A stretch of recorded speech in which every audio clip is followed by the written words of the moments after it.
the quiet hour before the world had fully awakened, a soft blue light rested gently over the little house at the edge of the village.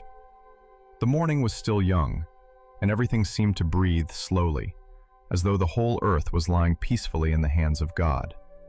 The windows were pale with the first glow of dawn, and outside, a few birds began to sing from the branches of the old maple tree. Their songs were not loud or hurried. They came one by one, tender and light, like small notes of gratitude rising into the morning air. Inside the house, a mother opened her eyes before anyone else. She did not rise quickly. For a moment, she stayed still beneath the warm quilt, listening to the gentle silence around her. The room was dim and peaceful. The wooden floor held the coolness of the night. The curtain moved slightly with the soft breath of morning wind. Somewhere down the hall, one of her children turned in sleep, and the small sound brought a quiet smile to her face. It was the kind of smile that came not from excitement, but from love that had settled deeply in the heart. She whispered a simple prayer before her feet touched the floor. "Thank you, Lord, for this new morning. Thank you for this home. Thank you for the children still resting beneath your care." Her words were not long, and they did not need to be.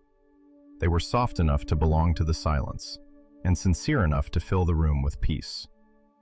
She believed that God heard even the prayers spoken in the quietest voice, even the prayers that were only breathed from a tired but grateful heart.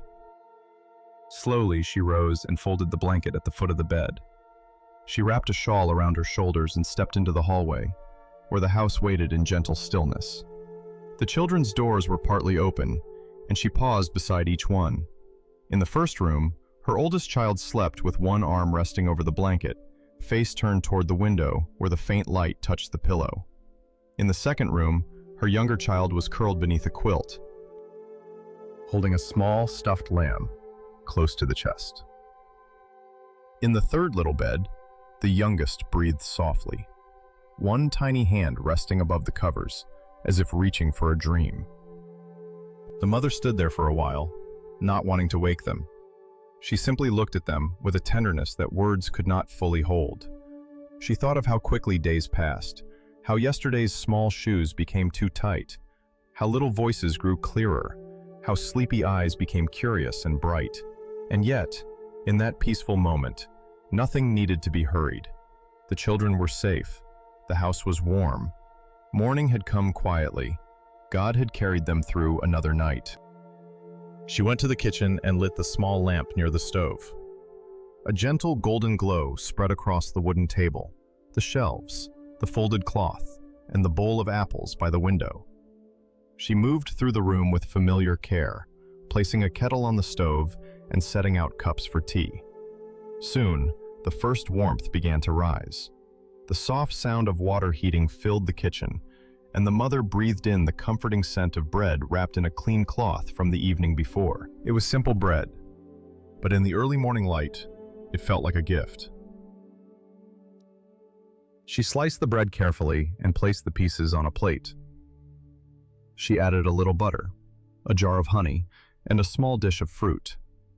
Every movement was quiet and unhurried. The spoon touched the table softly. The cup settled into place. The chair legs barely made a sound against the floor. She had done these things many times, on mornings bright and mornings cloudy, on days when she felt strong and days when her heart needed extra grace.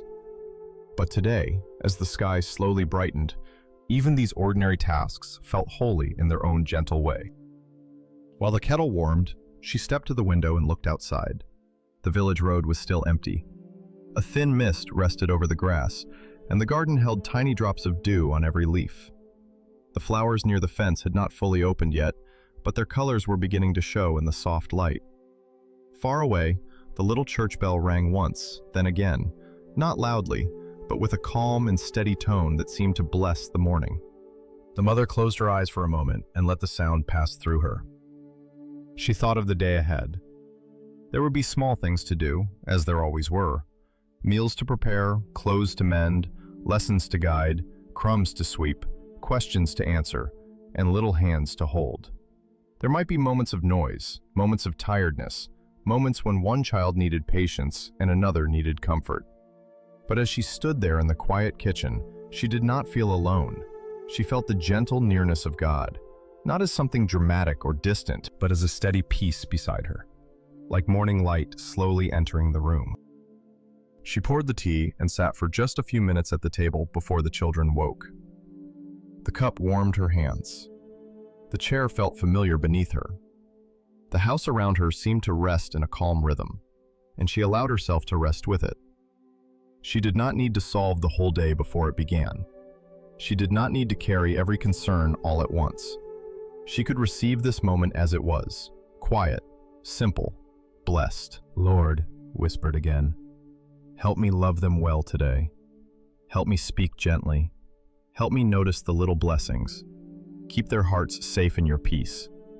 The words drifted softly into the morning, mingling with the steam from the tea and the pale sunlight on the table. She did not pray with worry, but with trust. She knew she could not hold every part of her children's lives in her own hands, but she believed that God's hands were kind, patient, and strong enough to hold what she could not. Soon, a small sound came from the hallway. A door opened slowly. Tiny footsteps padded across the floor, and the youngest child appeared, sleepy-eyed and wrapped in a blanket. The mother turned and smiled, opening her arms without a word. The child came to her, leaning into her warmth, and for a moment the morning held them both in a quiet embrace. Outside, the sky grew brighter. Inside, the little home began to wake. And in that simple beginning, before the day became full, before voices rose and work began, there was peace. There was bread on the table, tea in the cup, light at the window, and love moving gently through the house. The mother looked at her child, then down the hallway where the others would soon wake, and her heart rested in quiet gratitude. This was not a perfect life, but it was a blessed one, and in the stillness of that morning, she felt, with humble certainty, that God was near. The youngest child stayed in the mother's arms for a little while, still wrapped in the softness of sleep, breathing quietly against her shoulder. The kitchen was warm now, filled with the gentle scent of tea, toasted bread, and the faint sweetness of honey waiting on the table. Outside the window, the morning mist lifted slowly from the garden, and the first sunlight spread over the grass like a soft, golden blanket. The mother held the child close and gently brushed a loose strand of hair away from the little forehead. She did not rush the moment. She simply let it be. Some mornings began with a great deal to do, but this one began with a sleepy child, a warm kitchen, and the quiet mercy of a new day. She whispered, almost too softly to hear, "Good morning, my little one." And the child answered with a small smile, still halfway inside a dream. Soon, the house began to wake in its own gentle way. A floorboard creaked down the hall. A door opened with a quiet sound. The oldest child stepped into the kitchen, rubbing sleepy eyes, hair untidy from the night. The mother smiled at the familiar sight. There was something tender about children in the morning, before the day had fully gathered around them, before their questions and energy filled the rooms. They seemed softer then, like little candles just beginning to glow. "Good morning," she said warmly. "The day is here." The oldest child sat at the table and looked toward the window, where sunlight touched the bowl of apples and made them shine. A few moments later, the middle child appeared, carrying the small stuffed lamb from bed, still quiet, still slow, still wrapped in the peaceful hush of dawn. The mother moved gently around the kitchen, serving breakfast with hands that knew every small rhythm of the morning. She placed bread on each plate, spread a little butter across the warm slices, and added a small drizzle of honey that caught the light like amber. She poured milk into cups and set the fruit where the children could reach it. There was nothing grand on the table, nothing expensive or rare, but the meal felt full of blessing. The bread had been kneaded with care. The fruit had ripened under sun and rain. The milk had been delivered early by a neighbor who always left it quietly by the door, and the mother, watching the children take their first small bites, felt again that God often placed his goodness in simple things, in food enough for the morning, in a table gathered with sleepy faces, in a home where love did not need to be loud to be real. The children slowly grew more awake. The youngest swung little feet beneath the chair, barely reaching the floor. The middle child asked if the clouds would turn pink again in the evening. The oldest wondered whether the garden beans had grown taller overnight. The mother answered each question softly, not with hurry, but with the patient attention that made each child feel seen. She knew that many of their questions were small, but she also knew that small questions often opened the door to wonder. So she looked out the window with them and noticed the sky. She promised they could check the beans after breakfast.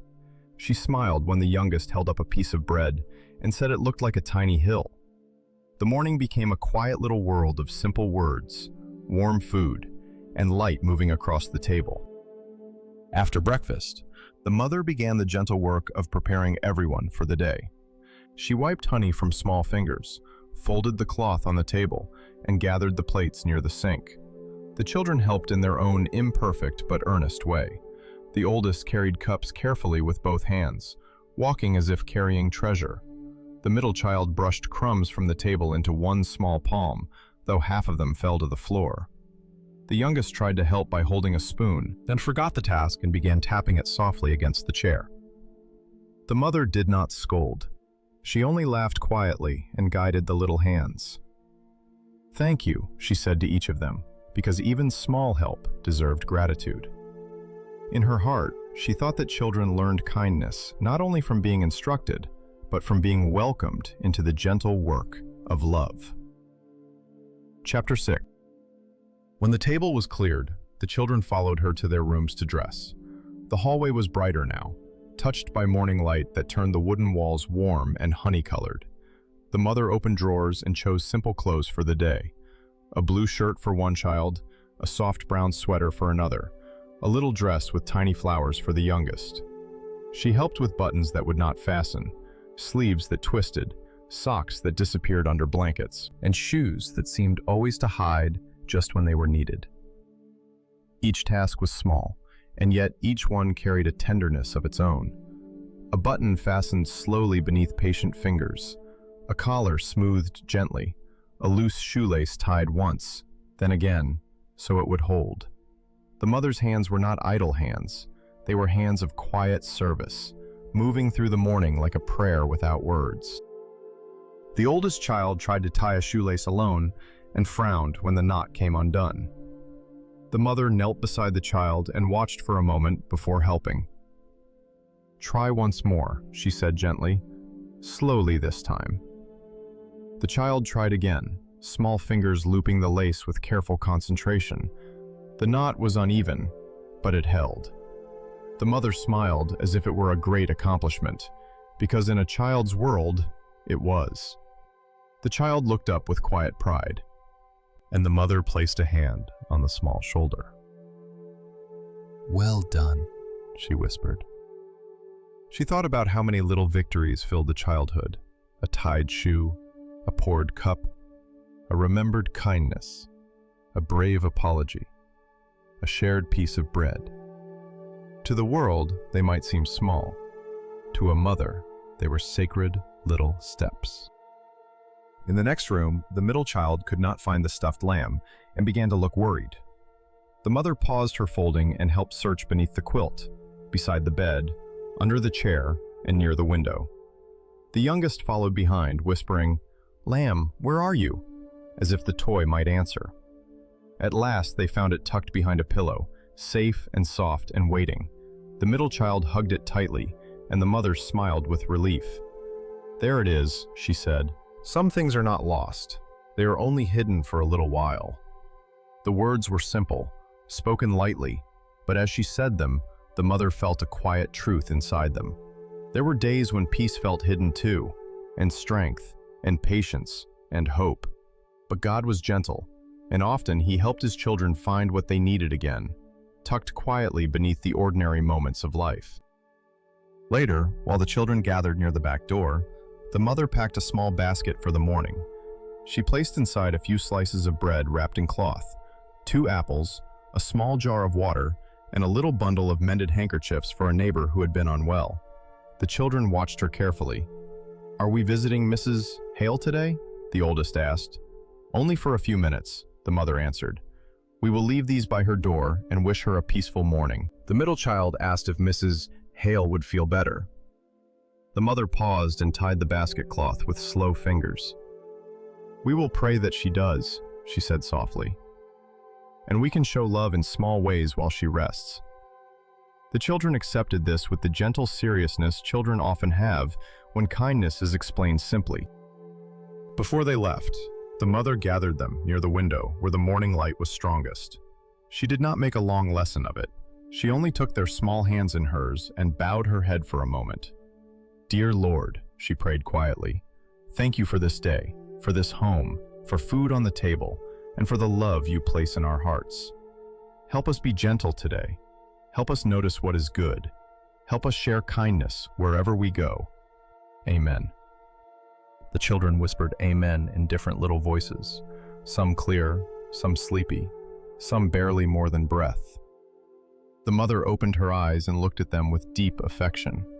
She hoped they would remember that prayer not as a rule, not as something heavy, but as a soft doorway into the day, a way of walking with God in peace.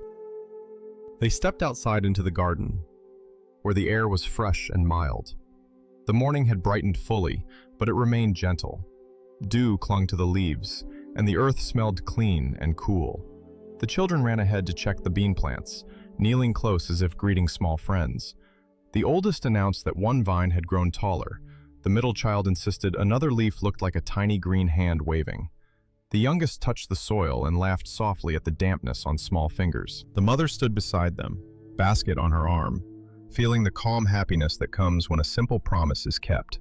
They had checked the beans. They had noticed the morning. They had found joy in something quiet and living. She silently thanked God for green things, growing things, and for children who still knew how to wonder.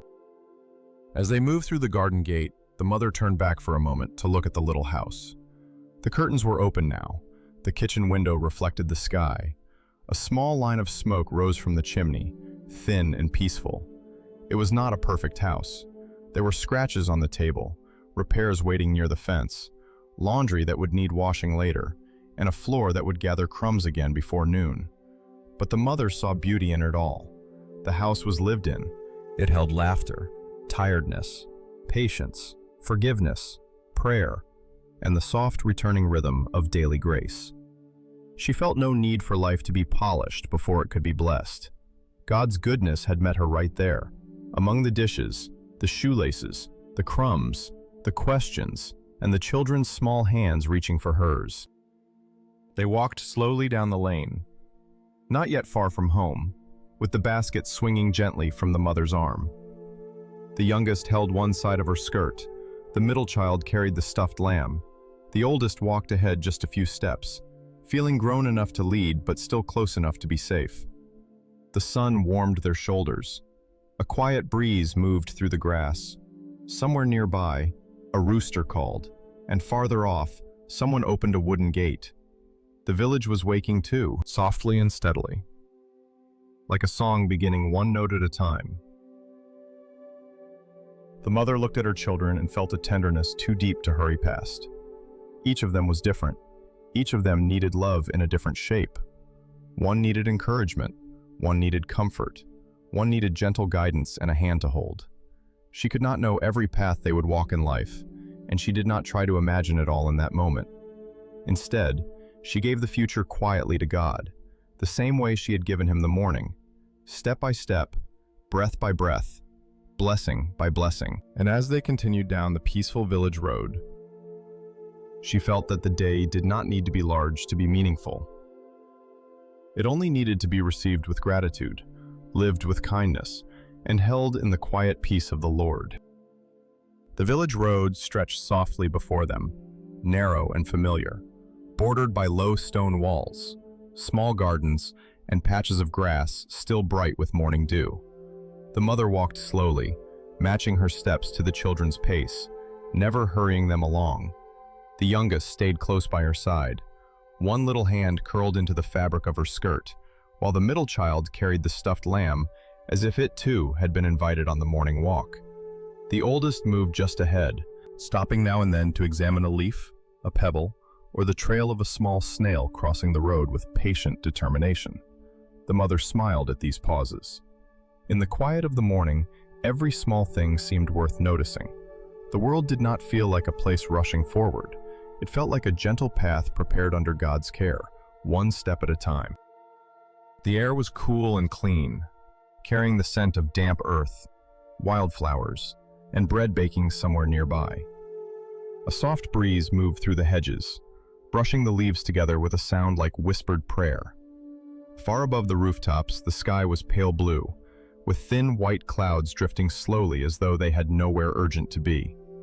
The mother lifted her eyes to them for a moment, and her heart grew quiet.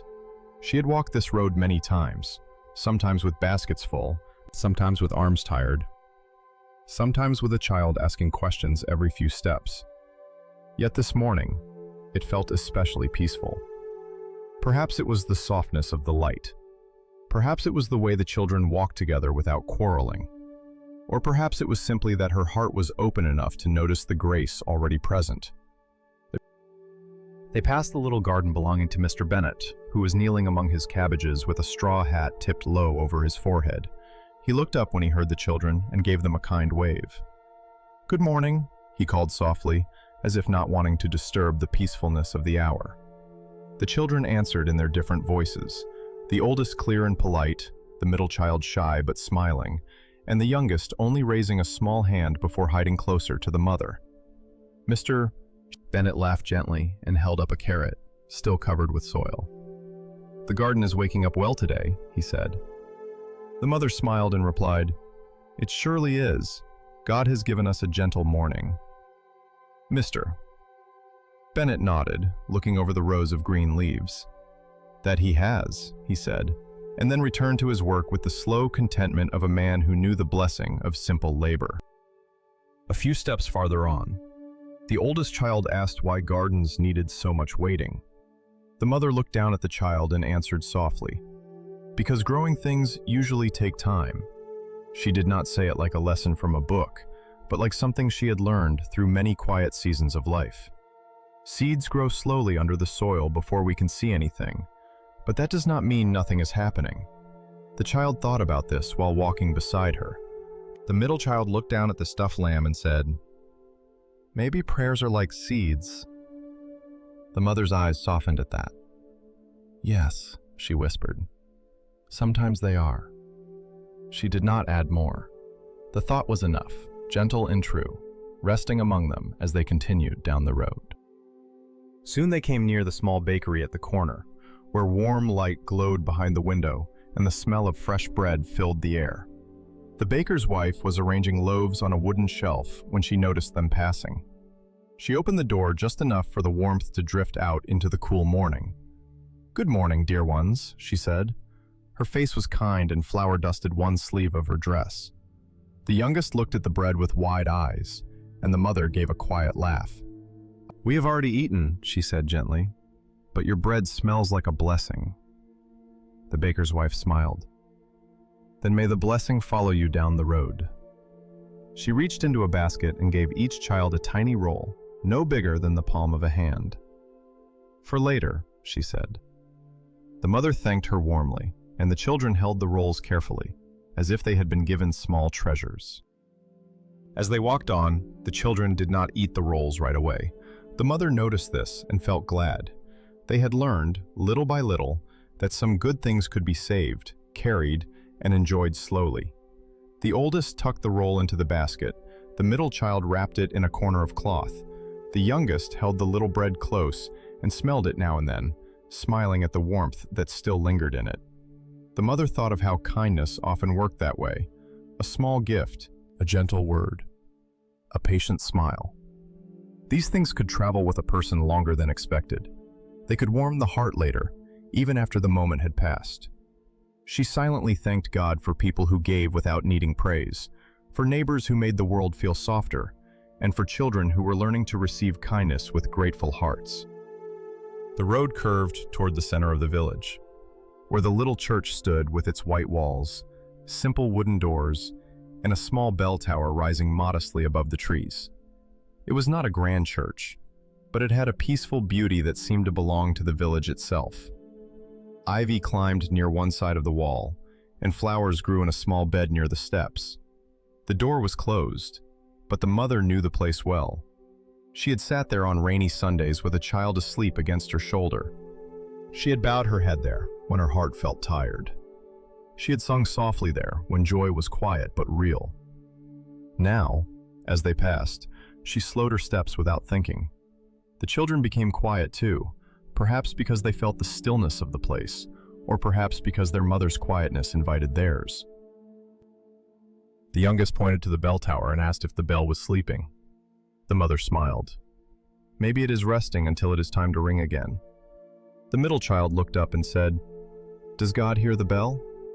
The mother looked at the church, then at the sky above it.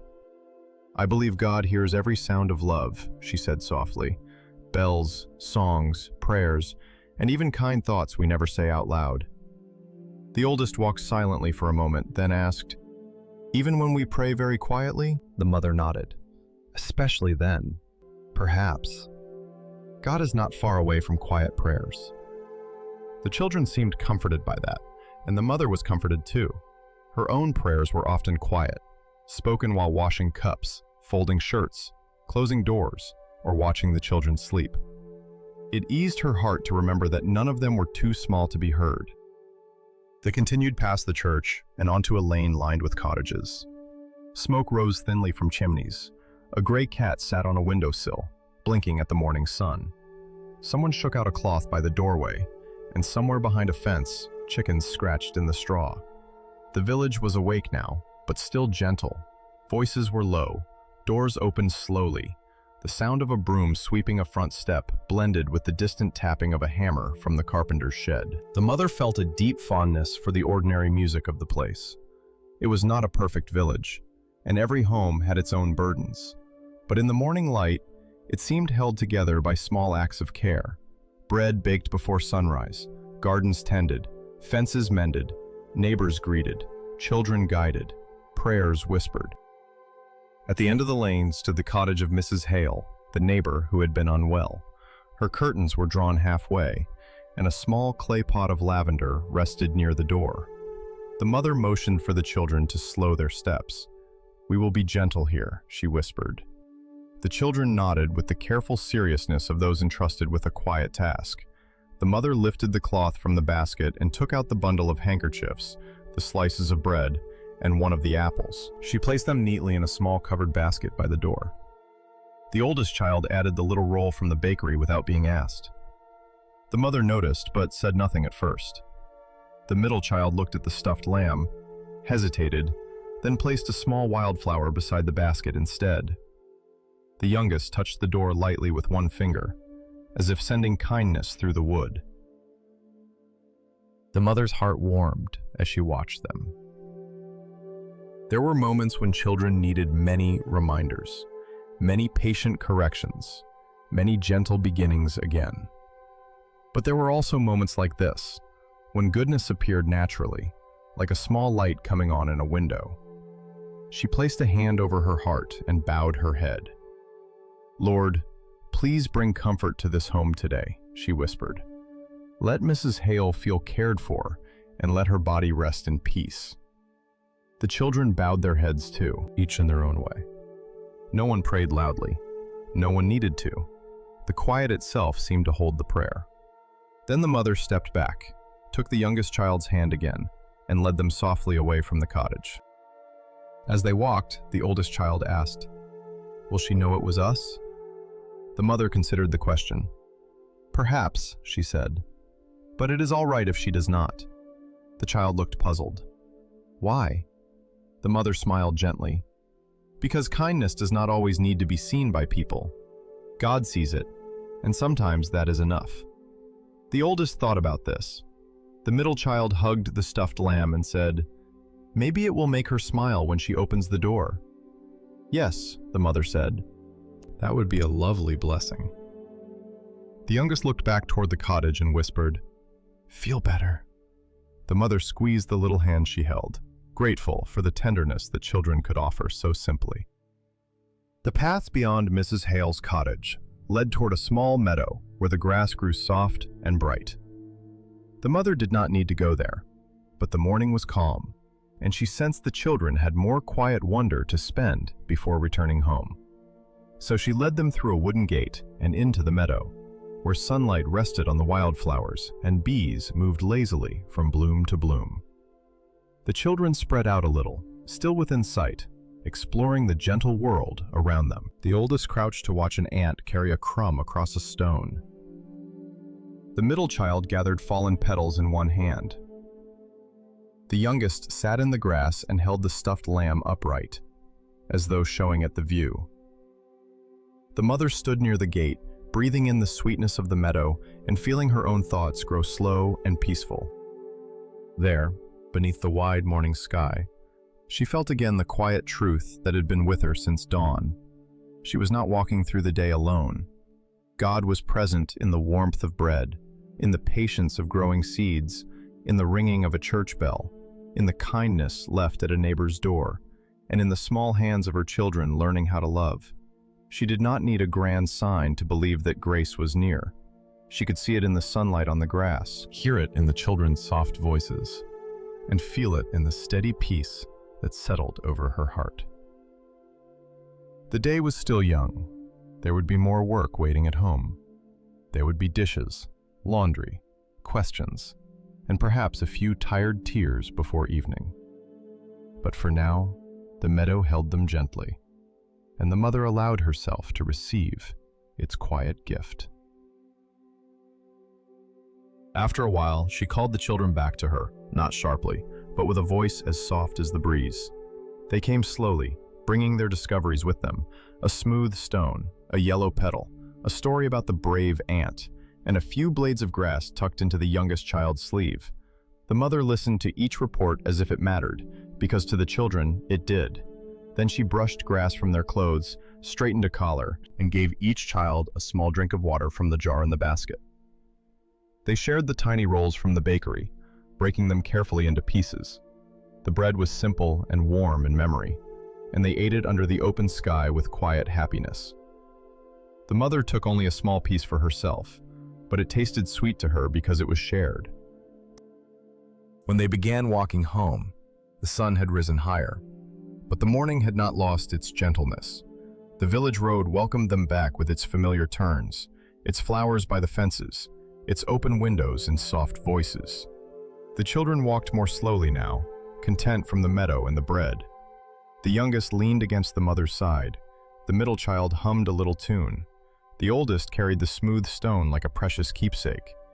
The mother felt the basket lighter on her arm, and her heart lighter too. They had not done anything grand that morning.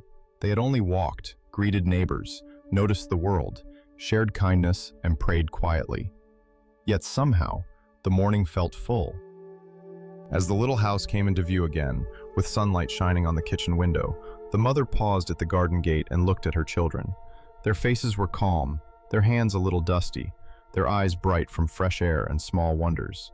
She silently prayed that they would grow with hearts open to goodness, that they would learn to see God not only in church, not only in spoken prayers, but in every gentle blessing placed along the road of an ordinary day. She prayed they would remember the warmth of bread, the sound of the bell, the meadow grass, and the quiet joy of helping someone without asking for anything in return.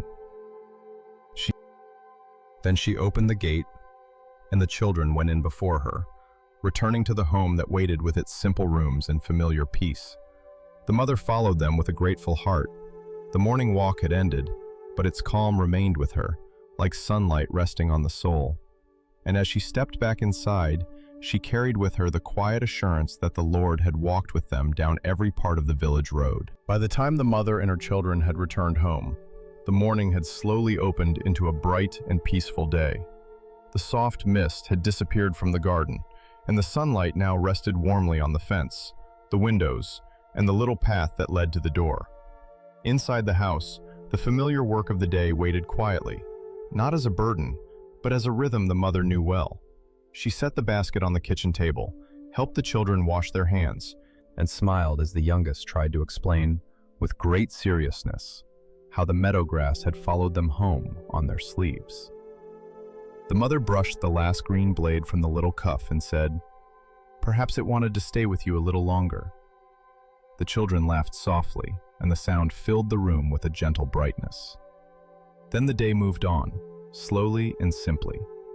There were cups to rinse, towels to hang near the window, crumbs to sweep from the floor, and a few small shirts waiting to be mended.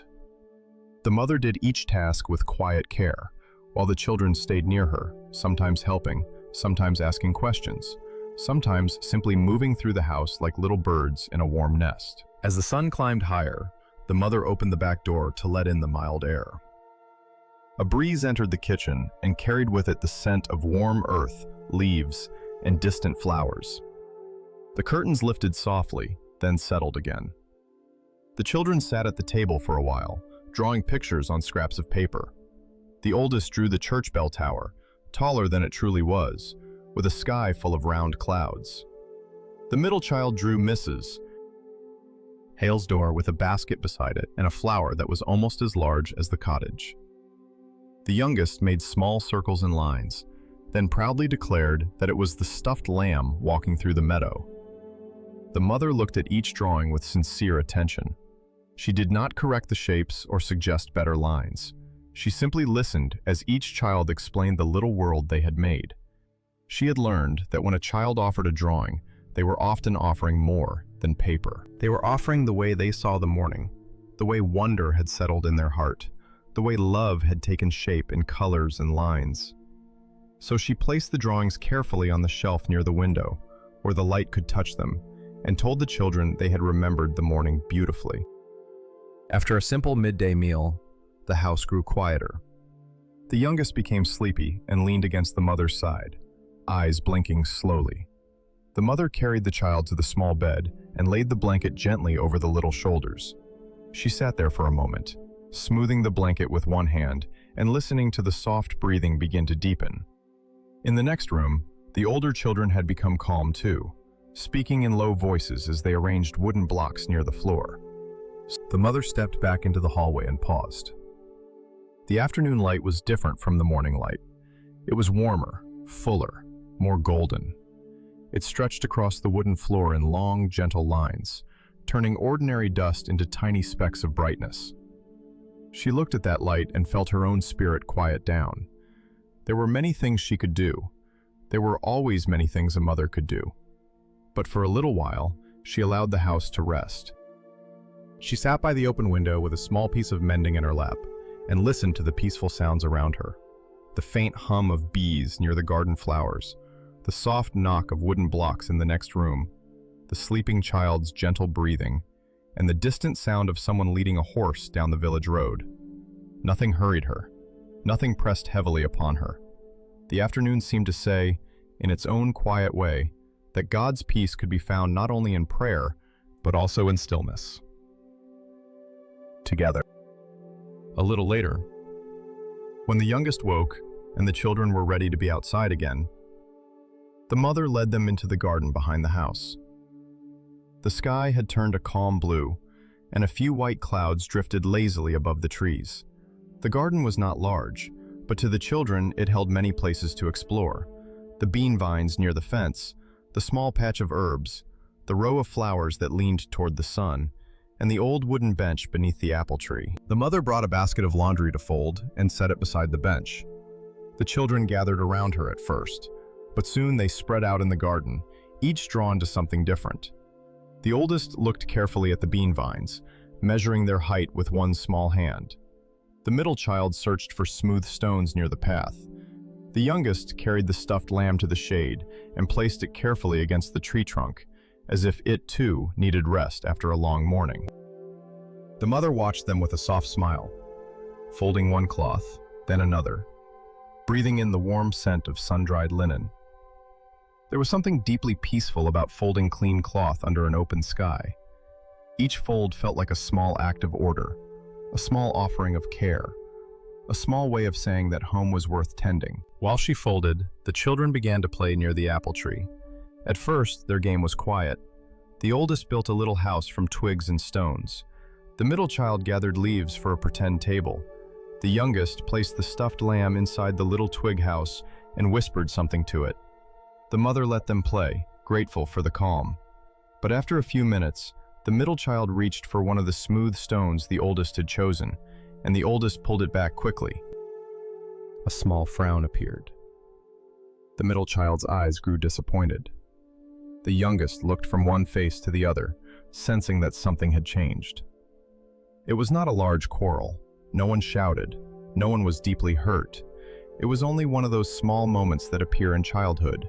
When a child wants something, another child holds it tightly, and kindness has to be learned again in a very small place. The mother set the folded cloth beside her and waited for a breath before speaking. She did not want to rush in with sharp words. She knew that gentle lessons often entered the heart more deeply than hurried correction. She walked over and knelt beside them in the grass. "What happened, dear ones?" she asked softly. The oldest held the stone close and said, "I found this one first. It is for the chimney." The middle child looked down and whispered, "I only wanted to use it for the table." The mother nodded, listening to both as though each feeling mattered, because it did. "It is hard when two people want the same thing," she said.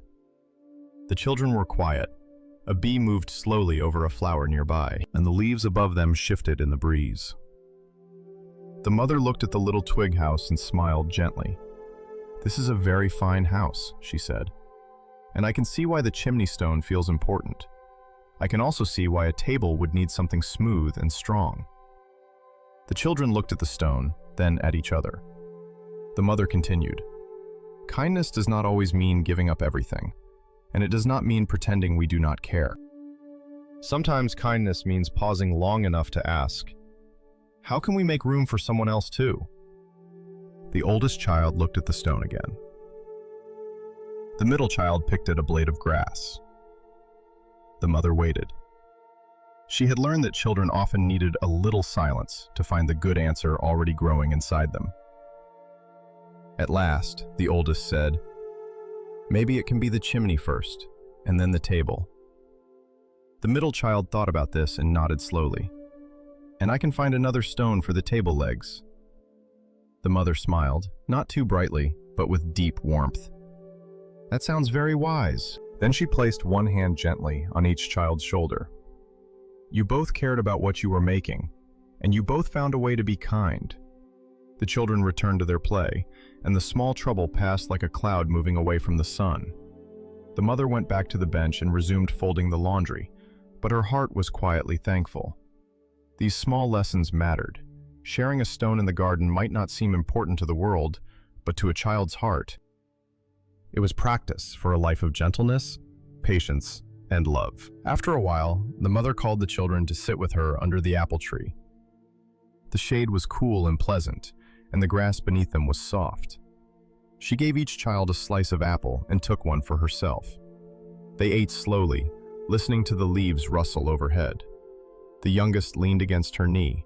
The middle child held the apple slice with both hands. The oldest looked toward the garden fence and seemed thoughtful. The mother did not begin with a sermon. She simply spoke in the same quiet voice she used for bedtime stories. "Do you remember the basket we left by Mrs. Hale's door this morning?" The children nodded. "That was kindness," she said. "And do you remember when Mr. Bennett waved to us from his garden? That was kindness too. And when the baker's wife gave you little rolls, that was kindness. Sometimes kindness is giving something. Sometimes it is helping. Sometimes it is listening. Sometimes it is speaking gently when we could speak sharply." The children listened. Not perfectly, but enough. The mother smiled and added, "And sometimes kindness is sharing a stone." The oldest smiled a little, and the middle child did too. The youngest, not fully understanding but wanting to belong, held up the stuffed lamb and said, "Lamb is kind." The mother gave a soft laugh. "Yes," she said, "the lamb looks very kind." Then her voice grew even gentler. "God is kind to us in many small ways every day. He gives us light, breath, food, friends, forgiveness, and new beginnings. When we are kind to one another, we are letting a little of His love pass through our hands. She looked at their small hands resting in their laps, hands that had held bread, flowers, stones, drawings, toys, and her own fingers on the village road. "Your hands can carry many good things," she said. "They can help, they can share, they can comfort, they can build, they can pray." The children looked down at their hands as if seeing them in a new way. The afternoon remained still around them, and the lesson settled lightly, like sunlight through leaves. The rest of the afternoon passed with an easy calm. The children returned to their little twig house and finished it together. The chimney stone became a chimney for a while, then a table, and then finally a doorstep. The mother did not point this out or praise them too much. She simply noticed with quiet joy. Nearby, she finished folding the laundry and placed the soft cloths into the basket. Then she watered the herbs while the children followed, each taking a small turn with the little watering cup. Some water reached the plants, some reached the soil, and some found its way onto small shoes. The mother smiled and let it be. Electrum the sun warmed the garden. The breeze moved gently through the apple tree, and the house stood behind them with open windows and peaceful rooms. Every part of the afternoon seemed woven together with simple grace. As the light began to soften toward evening, the mother gathered the children near the back door. Their cheeks were warm from the sun, their clothes carried little signs of grass and garden dust, and their eyes looked calm from a day spent in gentle work and play. Before going inside, she paused and looked up at the sky. It was wide and clear, with clouds glowing softly at the edges. "Thank you, Lord," she whispered, not loudly, but enough for the children to hear. "Thank you for this afternoon. Thank you for helping us learn kindness in little ways." The children stood quietly beside her. The youngest leaned against her skirt. The middle child held the stuffed lamb. The oldest looked at the garden, perhaps thinking of the stone, perhaps thinking of nothing at all. And the mother felt a deep peace settle over her.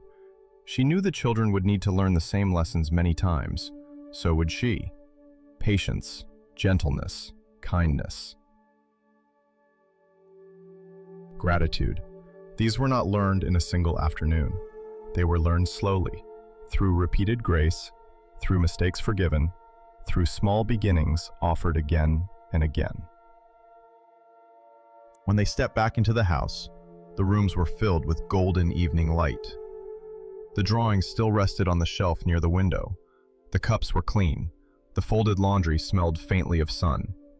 The children carried their little treasures inside: the stuffed lamb, a smooth stone, a few petals, and the memory of a peaceful afternoon. The mother closed the door gently behind them and felt grateful for the quiet way God had been near. Not in thunder, not in fear, not in anything grand or overwhelming, but in the soft work of shaping hearts through ordinary love. And as the day moved slowly toward evening, she carried that gratitude within her, trusting that every small act of kindness, every gentle word, and every quiet prayer was held safely in the loving care of God. As the evening light settled softly over the little house, the mother began preparing supper with the same quiet care that had carried her through the day. The sun had lowered behind the trees, and its golden glow entered through the kitchen window, resting on the wooden table, the clean cups, the folded cloths, and the children's drawings still standing proudly on the shelf. The house felt warm in that peaceful hour between afternoon and night, when the work of the day slowly turned toward rest. Outside, the garden was calm. The bean vines moved slightly in the breeze, and the apple tree cast long shadows over the grass where the children had played. Inside, the mother tied her apron, rolled up her sleeves, and lit the small lamp near the stove. Its gentle flame added a soft amber light to the room, making the kitchen feel even more like a safe little shelter at the end of the day. The children were quieter now, as children often become when evening begins to gather. The youngest sat on the floor near the doorway, holding the stuffed lamb and humming a tune that had no clear beginning or ending. The middle child arranged the smooth stone, the yellow petal, and a few small twigs on the table as if preparing a tiny display of the day's discoveries. The oldest offered to help with supper, standing near the mother with a serious expression that made her smile. "You may place the napkins," she said gently. The child accepted the task with care, laying one napkin beside each plate and adjusting them until they looked just right. It was a small thing, but the mother noticed the patience in it. She noticed how the child's hands had grown steadier, how the morning's lessons and the afternoon's kindness seemed to linger quietly in the room. The meal was simple. There was soup warming slowly in a pot, made with vegetables from the garden and herbs that had dried near the window. There were slices of bread, a little butter, and the last of the apples cut into gentle half-moons. Nothing about the supper was grand, yet everything about it felt comforting. The soup gave off a mild, earthy fragrance as it warmed. The bread, though not freshly baked, became soft near the stove. The butter shone pale and smooth in a small dish. The mother stirred the pot slowly, listening to the wooden spoon move through the soup with a quiet rhythm.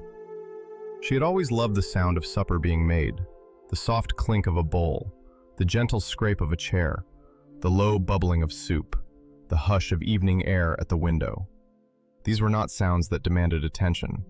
They simply filled the home with reassurance, saying in their own way that the day had been received, the table was being prepared, and there would be rest. The children came one by one to help in small ways. The middle child carried spoons to the table, placing two too close together before carefully moving them apart. The youngest wanted to help too, so the mother gave the little one a folded cloth to carry. It was brought to the table with both hands, then placed proudly in the very center, where it did not belong but looked sweet all the same. The mother did not move it immediately. She let the youngest feel the happiness of helping. Then, after a moment, she said softly, "Shall we put it here, where everyone can reach it?" The child nodded, and together they set it near the bread. The oldest poured water into the cups with great concentration, spilling only a little. The mother wiped the drops with the corner of her apron and thanked the child for being careful. In that warm kitchen, every small effort seemed to matter. Every child had a place.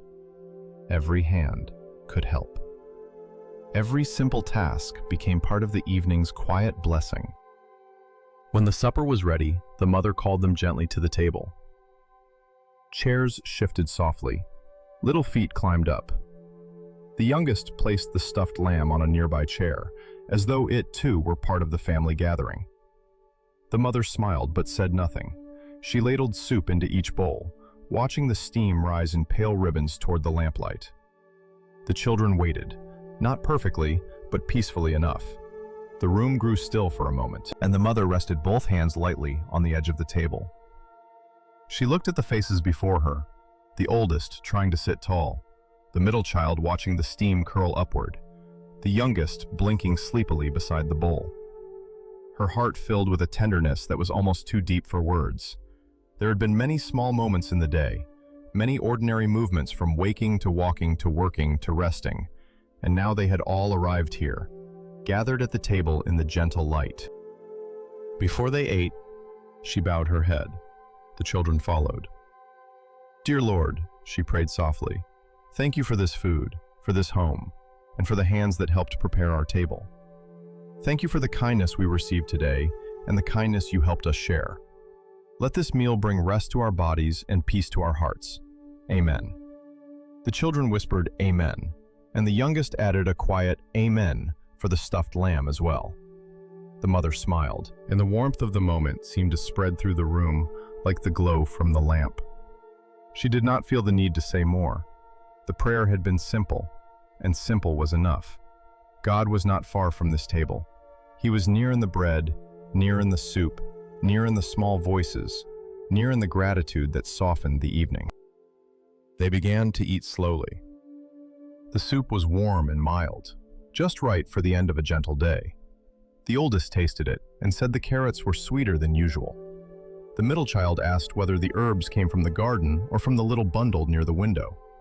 The mother answered that some had come from the garden weeks ago and had been dried for evenings just like this one. The youngest dipped bread into the soup and watched it grow soft. then smiled as if discovering a quiet wonder. The mother took her own spoonful and felt the warmth settle within her. She had eaten this kind of meal many times before, yet tonight it tasted especially peaceful. Perhaps it was because the table held not only food, but memory. The morning light, the village walk, the basket left by the door, the meadow grass, the garden lesson, and the children's small kindnesses gathered like blessings around them. As they ate, the mother invited each child to name one good thing from the day. She asked gently, not as a rule, but as a soft little practice of gratitude. The oldest thought for a moment and said, "The bean vine grew taller." The mother nodded warmly. Yes, it did. The middle child said, "Mrs. Hale will find the flower." The mother's eyes softened. That was a kind thing to remember.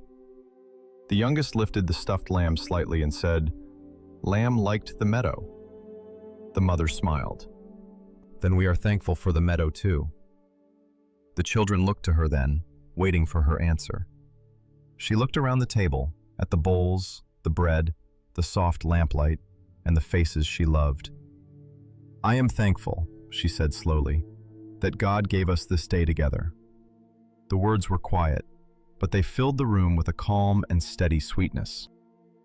The conversation at the table moved in small, peaceful circles.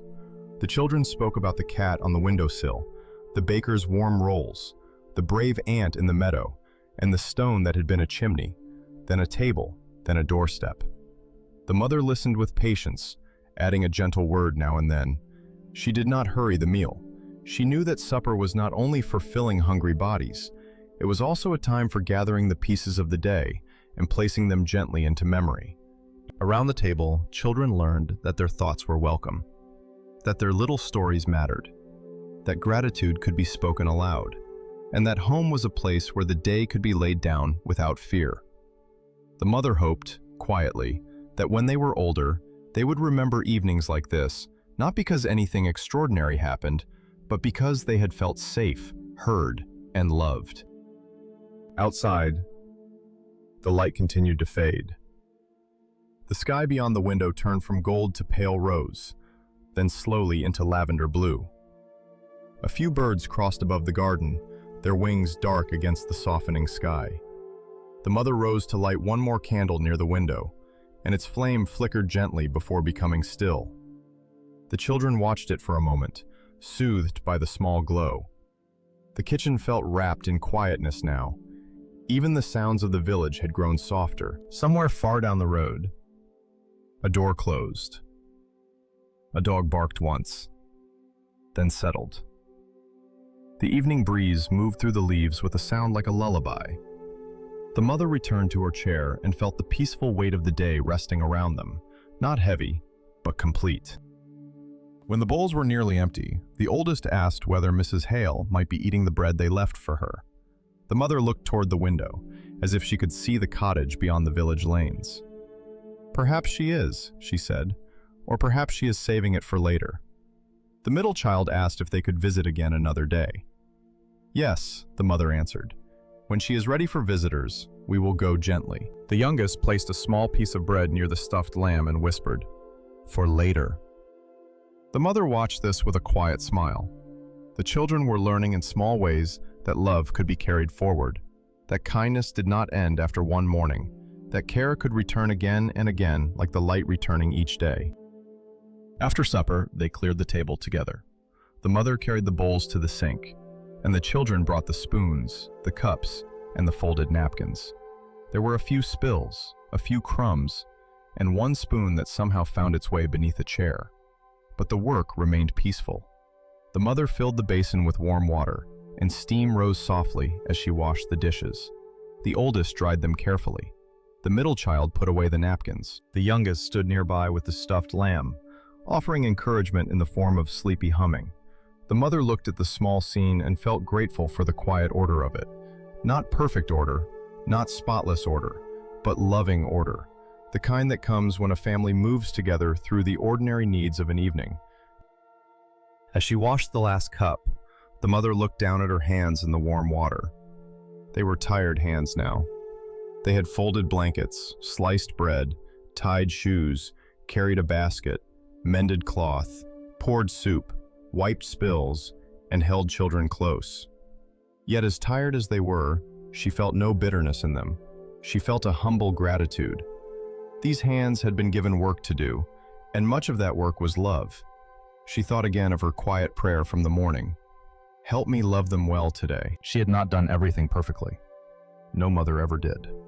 There had been moments when she had needed patience, moments when she had taken a slow breath before answering, moments when she had quietly asked God for gentleness. But grace had been there.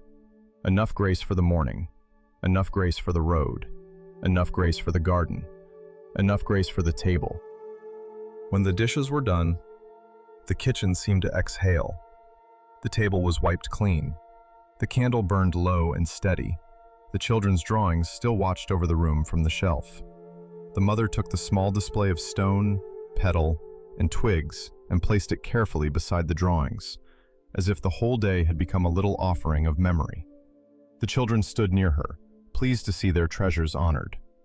Tomorrow, the oldest said, maybe the bean vine will be even taller. Maybe, the mother replied. The middle child whispered, and maybe Mrs. Hale will feel better. We can pray so, the mother said gently. The youngest leaned against her leg and yawned, the stuffed lamb pressed close. The evening was moving toward bedtime now, softly and surely. Before leaving the kitchen, the mother opened the door for a moment and let the children look out at the garden. The air had cooled, and the first evening stars were beginning to appear faintly above the trees. The sky was deepening into blue, and the apple trees stood quiet in the shadows. The garden, so full of play in the afternoon, now seemed ready for sleep. The mother wrapped her arms lightly around the youngest and stood with all three children in the doorway. No one spoke for a little while. They simply looked out together. The mother felt that silence can sometimes teach the heart what words cannot. The children did not need to understand everything about God's care. They only needed, for now, to feel peace, to know they were loved, and to learn that each day could end in gratitude. At last, she closed the door gently and led them back inside. The house was dimmer now, quieter, warmer. Supper was finished. The dishes were clean. The table was ready for morning. The children were sleepy, their voices softer, their steps slower. The mother looked around the kitchen one last time and whispered, "Thank you, Lord." It was the same kind of prayer with which she had begun the day, simple and small, but full of trust. She thanked him for the meal, for the children, for the soft evening, for the ordinary blessings that had filled the hours, without needing to be noticed by anyone else. And as she guided the children toward the next quiet part of the night, she carried with her the peaceful assurance that God had been present at their thankful table, blessing not only the food, but the love shared around it. After supper, the little house settled into a softer kind of quiet. It was not yet bedtime, but the day had clearly begun to fold itself closed. The kitchen lamp glowed low behind them, the table had been wiped clean, and the warm scent of soup, bread, and candlelight still lingered in the air like a gentle memory. The children moved through the rooms with slower steps now, their voices no longer bright with morning energy, but hushed and tender, as if the evening itself had placed a soft hand over the home. The mother helped them wash their faces and hands, guiding the youngest toward the basin, smoothing the middle child's hair, and reminding the oldest to place the smooth stones safely on the shelf before it disappeared beneath a blanket or chair. The children obeyed in their sleepy, imperfect way. A sleeve became damp, a towel slipped to the floor. The youngest laughed quietly when a drop of water touched the nose.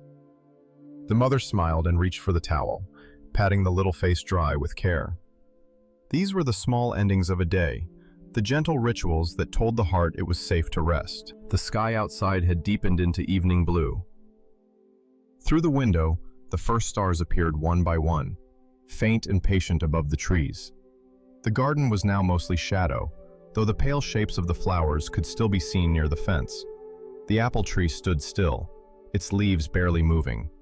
The village beyond the house had grown quiet too. There were no busy footsteps on the road now, no cheerful calls from neighbors, No sound of tools or gates or wagons. Only the soft evening air remained, and the occasional rustle of leaves, and the far, gentle sound of the church bell marking the late hour. The mother paused when she heard it. The sound was calm and low, drifting over the village like a blessing. She stood in the hallway with one hand resting on a folded towel and let the bell's final note fade into the silence. The children gathered near the small sitting room, where the mother had placed a candle on the table and laid out their nightclothes. The youngest sat on the rug with the stuffed lamb in the lap, gently touching its ears. The middle child leaned against a cushion, already looking drowsy. The oldest sat near the window, watching the sky as if waiting for more stars to arrive. The mother moved quietly among them, helping with buttons, sleeves, and blankets. She did not speak much. There was no need for many words. The house was telling its own quiet story. The day had been lived, the table had been shared, the work had been done, and now rest was coming. When the children were ready, she brought them each a small cup of warm milk with a little honey, just enough sweetness to make the evening feel tender. They drank slowly, holding the cups with both hands. For a while, the mother sat with them in the sitting room and read a short story in a voice as soft as the lamplight. It was a simple story about a shepherd who counted his sheep beneath the stars and thanked God for keeping watch through the night. The children listened quietly. The youngest leaned against her side. The middle child's eyes closed and opened again. The oldest tried to stay very still, as though stillness itself were a grown-up thing to practice. The mother's voice moved gently through the room, never rising too high, never hurrying forward.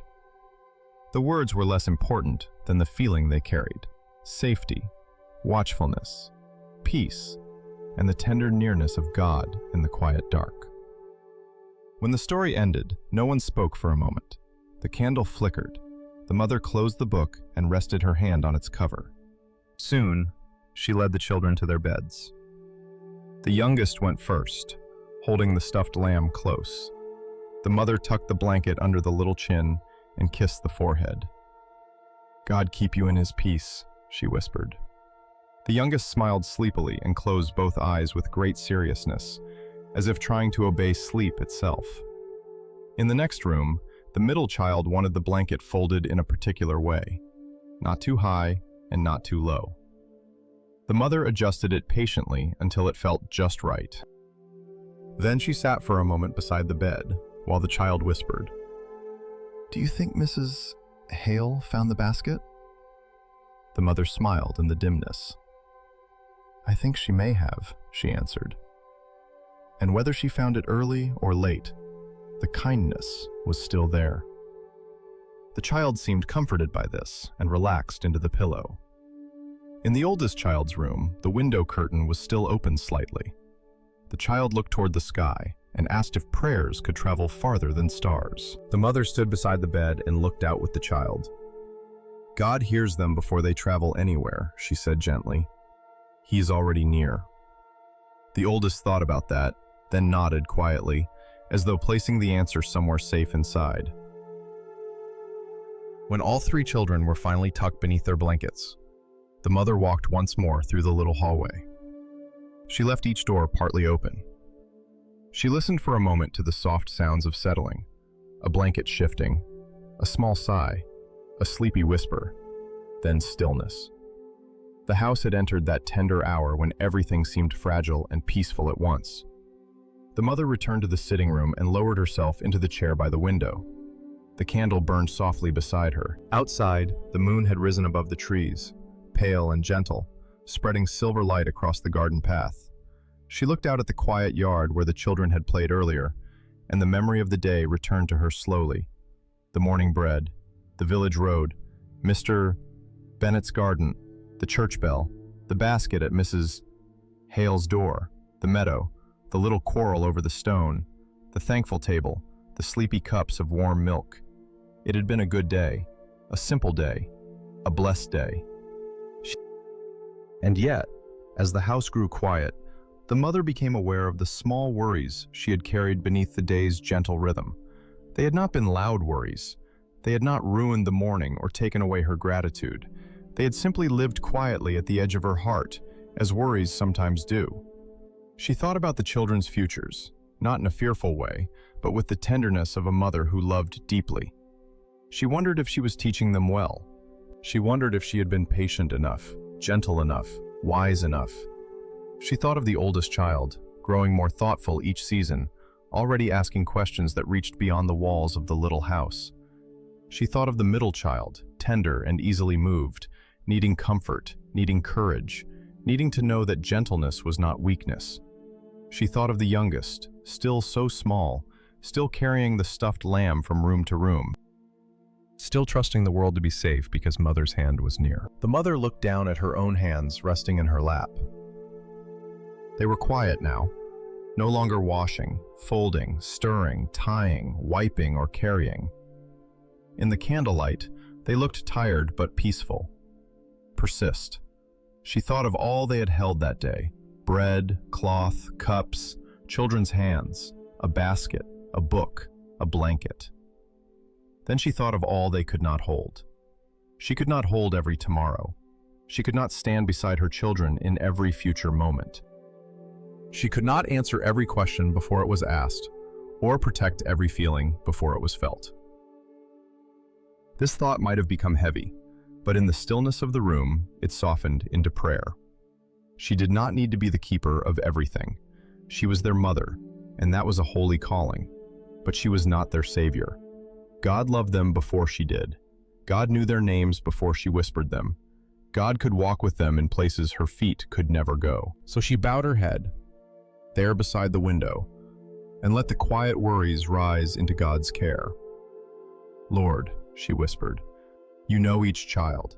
You know the thoughts they cannot explain, the dreams they cannot yet name, and the paths they have not begun to walk. Please keep them close to your peace. Her voice remained soft, hardly louder than the candle's small movement. She prayed for the oldest, asking that the child's curious heart would grow in wisdom and kindness. She prayed for the middle child, asking that tenderness would be protected and strengthened, not hidden away. She prayed for the youngest, asking that innocence would be surrounded by love and that each night's sleep would be gentle and safe. She did not pray with panic. She prayed as someone placing precious things into trusted hands. As she prayed, the room seemed to grow calmer around her. Nothing dramatic happened. No sudden answer appeared in the window. No voice broke the silence. But peace came quietly, as it often did. It came like the moonlight resting on the garden. It came like the slow breath of sleeping children down the hall. It came like the warmth left in a cup after tea is gone. The mother breathed deeply and felt her shoulders loosen. She had carried many things through the day, but she did not need to carry them all through the night. Night was a time for placing burdens down. Night was a time for remembering that God did not sleep, even when everyone in the little house closed their eyes. The same Lord who watched over the village road, the garden, the table, and the children's laughter would also watch over their dreams. She stayed by the window for a while, listening. One of the children turned in bed and murmured softly, then settled again. A breeze moved gently against the house. The candle gave a small flicker, then steadied. The mother looked at the shelf where the children's drawings and little treasures had been placed. The church tower drawing too tall, the flower beside Mrs. Hale's door, the lamb in the meadow, the smooth stone, the yellow petal, the twigs from the garden. To anyone else, they might have looked like scraps and small things. To her, they were pieces of a blessed day, reminders that grace often came quietly and stayed quietly. She smiled and whispered, "Thank you." Not because every question had been answered, but because she had been reminded that love did not have to be perfect to be real, and a mother did not have to be strong every moment to be faithful. Before rising from the chair, she opened the window just a little. Cool night air entered the room, fresh and soft. It carried the scent of grass, distant rain, and the faint sweetness of the garden. She breathed it in slowly. Somewhere far away, perhaps beyond the fields, an owl called once, not in a frightening way, but as part of the calm music of the night. The mother looked up at the stars. They seemed steady, scattered across the deep sky like quiet promises. She remembered what she had told her oldest child. God hears prayers before they travel anywhere. The thought comforted her again. Her prayers did not need to climb high enough or shine brightly enough. They were heard because God was near. At last, she rose and moved through the hallway one final time. She stopped at each doorway, just as she had done in the morning. In the youngest child's room, the stuffed lamb rested close beneath one small arm. In the middle child's room, the blanket was still arranged just right. In the oldest child's room, moonlight touched the pillow, and the child's face looked peaceful in sleep. The mother stood there quietly, blessing each child in her heart. She did not wake them. She did not speak aloud. Her love was silent now, but no less strong. She trusted that God understood every wordless prayer that passed through her heart. Then she returned to the sitting room, blew out the candle, and let the moonlight become the only glow. The house was ready for night. The floors were still. The table waited for morning.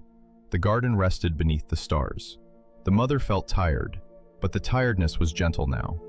It no longer pressed heavily upon her. It simply invited her to rest. She had given the day to God piece by piece, and now she gave him the night as well.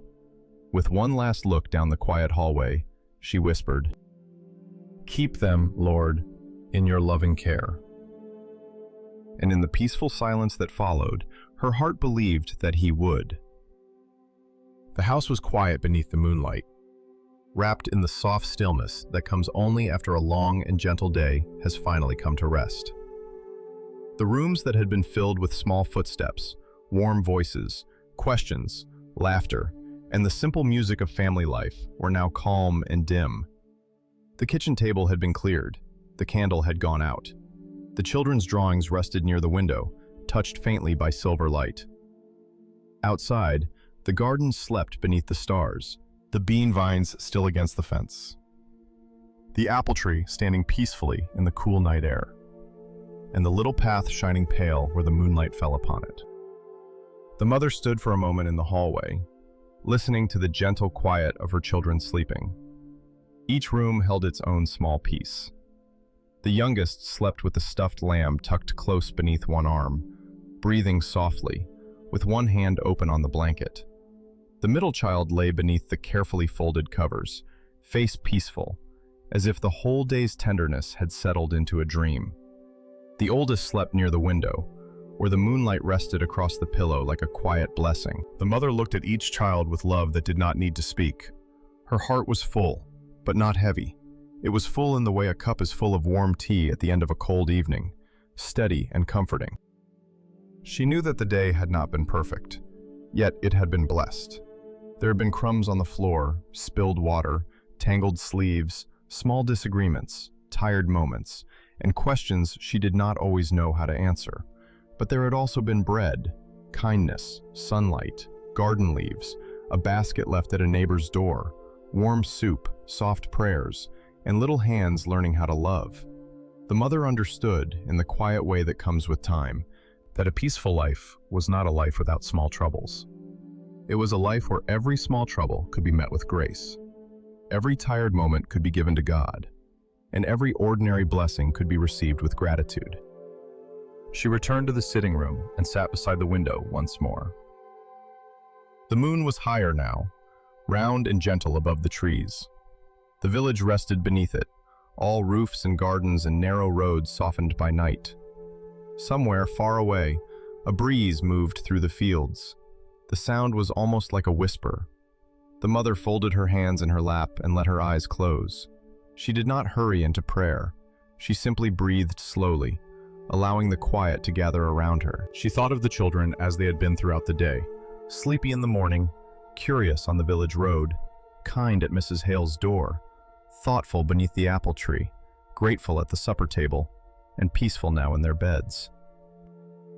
Then, in the stillness of the room, she began to pray.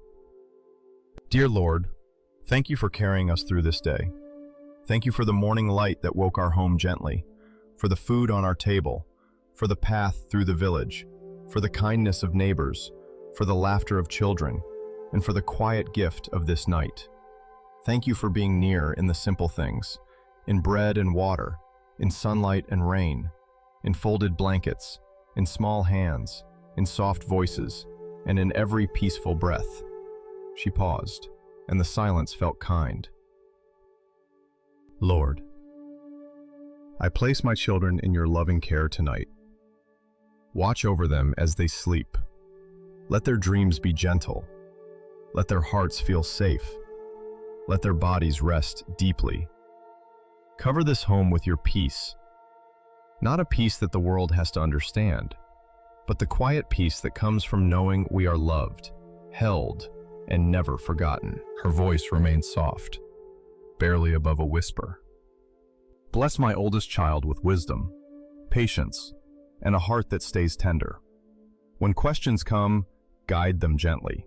When they feel unsure, remind them that they do not walk alone. Bless my middle child with courage and comfort.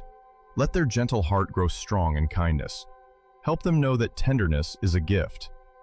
Bless my youngest child with safety, joy, and peaceful rest.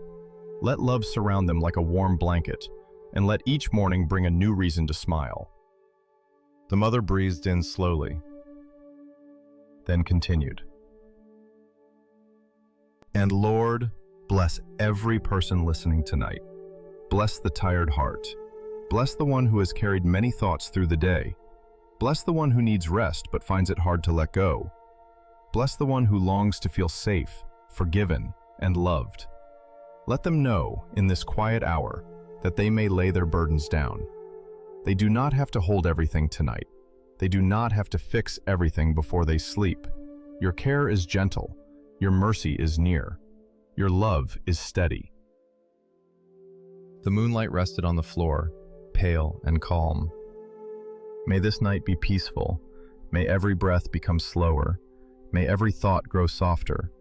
May the body relax, the heart become still, and the mind drift gently toward rest. Let the room feel warm and safe. Let the darkness feel quiet, not lonely. Let the silence feel like a shelter. And as sleep comes, let it come like a blessing, soft and unhurried. The mother opened her eyes and looked once more toward the hallway where her children slept. Thank you, Lord, for this home. Thank you for another day of grace. Keep us through the night, and when morning comes, help us rise again with gratitude, kindness, and peace. In your loving name, amen. After the prayer, the mother remained still for a little while. She did not rush to move. The words seemed to linger gently in the room, not as something loud or grand, but as something warm and steady. She felt the peace of having placed the day, the children, and her own heart into God's hands. Outside, the stars shone quietly. Inside, the house rested. The mother stood, walked softly down the hallway one last time, and looked into each room with a tender smile. All was still. All was calm. At last, she went to her own room and pulled the blanket over her shoulders. The window was open just a little, and the cool night air moved softly through the curtain. She listened to the gentle sounds of the sleeping house, and her heart slowly settled. The day was finished. The worries had been given away. The children were safe in their beds, and above them all, through the quiet hours of the night, God was near. So the mother closed her eyes. She breathed in peace, and she breathed out the last tired thoughts of the day. The moonlight rested on the window. The garden slept beneath the stars. The little house stood warm and quiet in the village, and in that deep, gentle stillness, the mother rested too, trusting that the same loving God who had blessed the morning would keep watch until morning came again.